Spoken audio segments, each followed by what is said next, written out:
व्यवहार रद्द झालाय हे 4 शब्द सध्या महाराष्ट्रात सगळीकडे चर्चेत आहेत. कारण जो व्यवहार बातम्यांचा विषय होता, ज्या व्यवहारानं राज्याच्या उपमुख्यमंत्र्यांच्या राजीनाम्याच्या चर्चा घडवून आणल्या, तो व्यवहार रद्द झाल्याची घोषणा अजितदादांनी केली. पण यामुळे व्यवहाराची चर्चा थांबली का? यामुळे व्यवहाराच्या बातम्या थांबल्या का? तर नाही. एका बाजूला व्यवहार रद्द झाल्याचं सांगत अजितदादांनी हा विषयच बंद झाल्यासारखे संकेत दिले. अर्थात सरकारच्या उच्चस्तरीय चौकशी समितीला निष्पक्ष चौकशी करण्याचे निर्देश द्यायला सुद्धा अजितदादा विसरले नाहीत. तर दुसऱ्या बाजूला राष्ट्रवादीच्या कार्यकर्त्यांनी सुद्धा व्यवहार रद्द म्हणजे पार्थ पवार मोकळे असा सूर धरला. तशा चर्चा सुरू झाल्या. पण पार्थ पवार हे सुटल्याच्या चर्चा कोणत्या आधारावर होत आहेत आणि ज्या आधारावर ते सुटल्याच्या चर्चा होत आहेत त्या आधारावर ते खरंच सुटू शकतील का? विषय गुन्हा दाखल होण्यापर्यंत आणि अटक होण्यापर्यंत जाईलच. सगळ्या प्रश्नांची उत्तरं समजून घेऊयात आजच्या या व्हिडिओतनं. नमस्कार, मी कुणाल पाटील आणि तुम्ही बघताय नेमका मुद्दा काय. आता सगळ्यात पहिल्यांदा पाहू पार्थ पवार सुटले या चर्चा कोणत्या आधारावरती होत आहेत. तर सगळ्यात पहिला मुद्दा आहे दस्त करताना पार्थ पवार उपस्थित नव्हते आणि दुसरा मुद्दा आहे दस्तावर त्यांची सही नव्हती. हा खरं तर कोरेगाव पार्कच्या जागेचा जो व्यवहार झालाय त्या व्यवहाराच्या दस्तावर पार्थ पवारांची सही नाहीये, तर अमेडिया LLP या कंपनीमधले पार्थ पवारांचे पार्टनर दिग्विजय पाटील यांची सही आहे आणि दस्त करताना सुद्धा पार्थ पवार तिथे उपस्थित नव्हते असा दावा केला जातोय. तिसरा मुद्दा आहे अजित पवारांच्या स्टेटमेंटचा. पार्थ पवार यांनी तो करार रद्द करण्याचा निर्णय घेतलाय. या स्टेटमेंटचा खरं तर व्यवहार रद्द झाला म्हणजे सगळाच विषय संपला हा पार्थ पवार सुटले या चर्चांचा सगळ्यात मोठा आधार. पण मुळात वस्तुस्थिती काय आहे? या आधारांवरती पार्थ पवारांचा संबंध नाही ते सुटतात असं म्हणता येतं का? तर पहिले दोन विषय अर्थात पार्थ पवार व्यवहार करताना उपस्थित नव्हते, त्यांची दस्तावर सही नव्हती, म्हणजे ते सुटले का?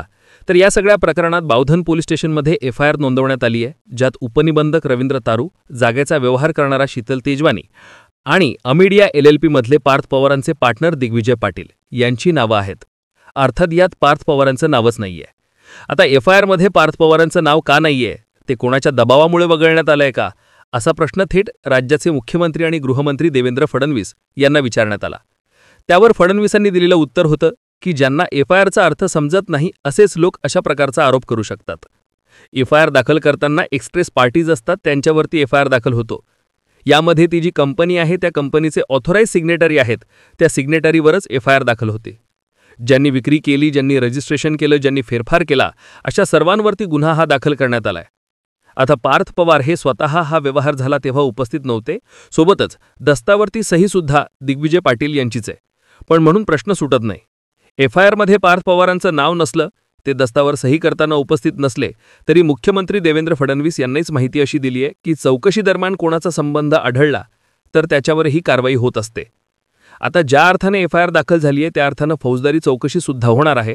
त्या चौकशीमध्ये कंपनीचे डिरेक्टर म्हणून पार्थ पवार यांचंच नाव पुढे येण्याची शक्यता आहे, कारण या व्यवहारातनं आर्थिक लाभार्थी पार्थ पवारच असते.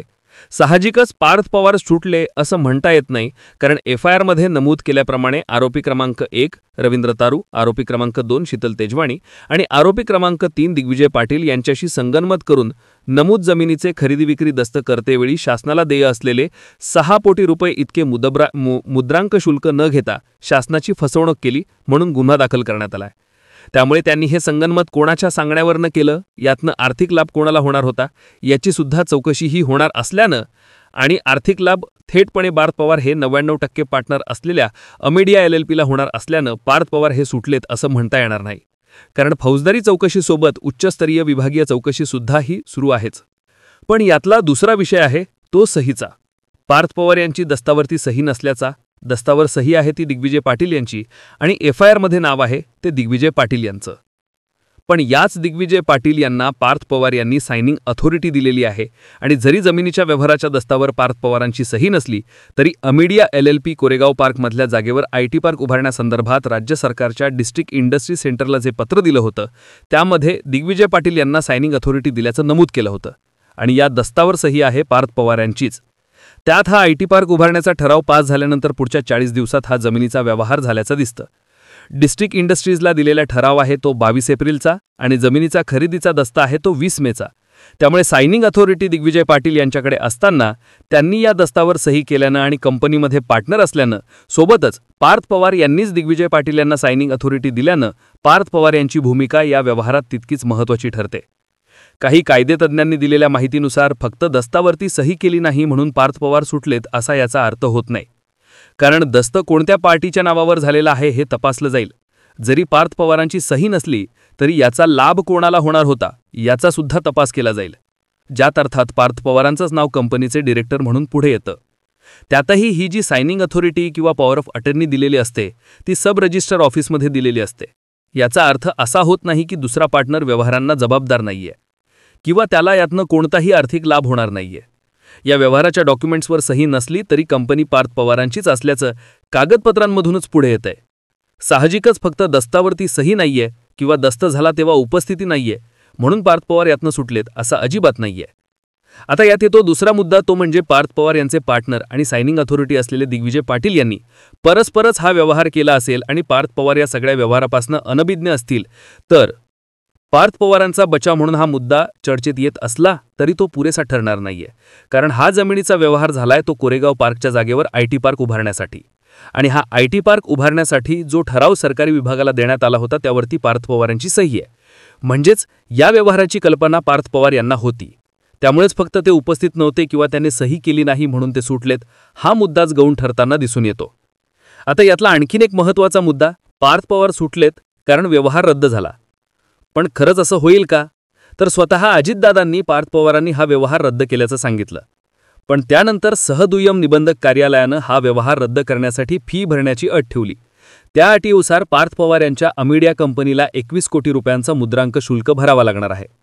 कंपनीनं जमीन खरेदी करताना या जागेवरती आयटी पार्क विकसित करणार असल्याचं सांगितलं होतं. आयटी पार्कच्या नावाखाली मुद्रांक शुल्कात नियमानुसार असलेली सवलत मिळवली होती. मात्र आता हा व्यवहार रद्द करण्याचा निर्णय घेतल्यामुळे आयटी पार्क उभारणी आपोआपच निरस्त झालेली आहे. त्यामुळे पूर्वी मिळालेली सवलत ही आता लागू होणार नाही.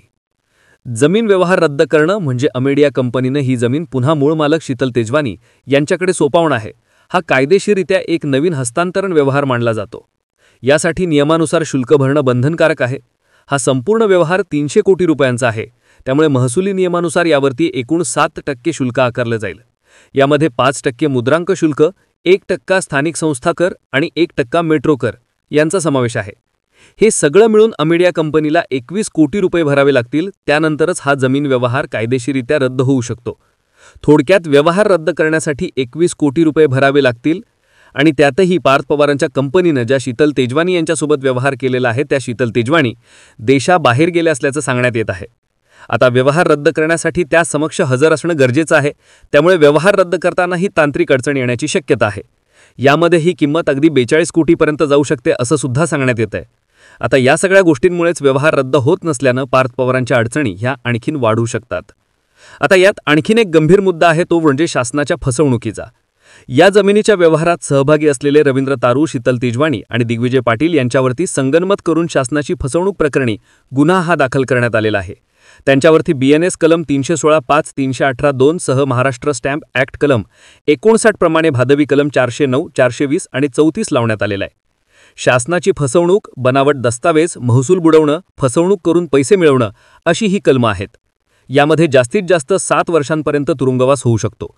पण जुन्या IPC 409 आणि BNSच्या कलम 316 नुसार सरकारी अधिकाऱ्याचा सहभाग असला तर अधिकाऱ्याला आजन्म कारावासाची शिक्षा होऊ शकते. आता या गुन्ह्यामध्ये अटकेची तरतूद आहे आणि सोबतच आर्थिक दंडाची सुद्धा. त्यातही व्यवहार रद्द झाला असला तरी क्रिमिनल केसेस सुरू राहणार असल्यानं FIR मध्ये नमूद केलेल्या आरोपींना अटकसुद्धा होऊ शकते. यातही शासनाकडे मुद्रांक शुल्क भरलं तरी सुद्धा क्रिमिनल केस सुरूच राहणार असल्यानं आणि त्यात अमेडिया कंपनीची ही चौकशी होणार असल्यानं पार्थ पवार यांच्या अडचणी संपल्या असं म्हणता येत नाही. आता राहतो मुद्दा, तो म्हणजे पार्थ पवारांवरती फौजदारी कारवाई होणार का? तर प्राथमिक चौकशीमध्ये पार्थ पवार यांचं नाव समोर आलेलं नाहीये. महसूल विभागाकडे जी तक्रार नोंदवण्यात आली आहे त्यातही पार्थ पवारांचं नाव नाहीये. पण असं असलं तरी इतर आरोपींच्या चौकशीत काय समोर येणार हे पाहणं महत्त्वाचं ठरणार आहे. कारण जेव्हा फौजदारी गुन्ह्याचा तपास होतो तेव्हा इंटेन्शन चेक केलं जातं. यात आरोपीचं इंटेन्शन स्टॅम्प ड्युटी बुडवण्याचं होतं का आणि त्यांना यासाठी कोणी मदत केली किंवा मदत करण्याच्या उद्देशानं साथ दिली याचा तपास केला जाईल. या तपासात काय समोर येईल हे महत्त्वाचं ठरेल. पण पार्थ पवारांना थेटपणे अटकच होईल का? तर याची शक्यता कमी असल्याचं कायदेतज्ञांचं मत आहे. त्यांचं नाव पुढे आलं तर त्यांना चौकशीला बोलावलं जाऊ शकतं आणि त्यांनी चौकशीला सहकार्य केलं तर अटक होण्याची शक्यता आणखीन कमी होते. पण थोडक्यात काय तर व्यवहार रद्द झाला, सही केली नाही, उपस्थिती नव्हती म्हणून पारस्पपर तुटले असं अजिबात नाहीये. चौकशी समितीकडे महिनाभराचा वेळ आहे आणि फौजदारी गुन्ह्याच्या चौकशीला सुरुवात सुद्धा झालेली आहे. त्यामुळे अडकण्याची टांगती तलवार ही पार्थ पवारांवर कायम आहे. तुम्हाला काय वाटतं, पार्थ पवार अडकतील की सुटतील? तुमची मतं आणि प्रतिक्रिया कमेंट बॉक्समध्ये लिहून नक्की कळवा आणि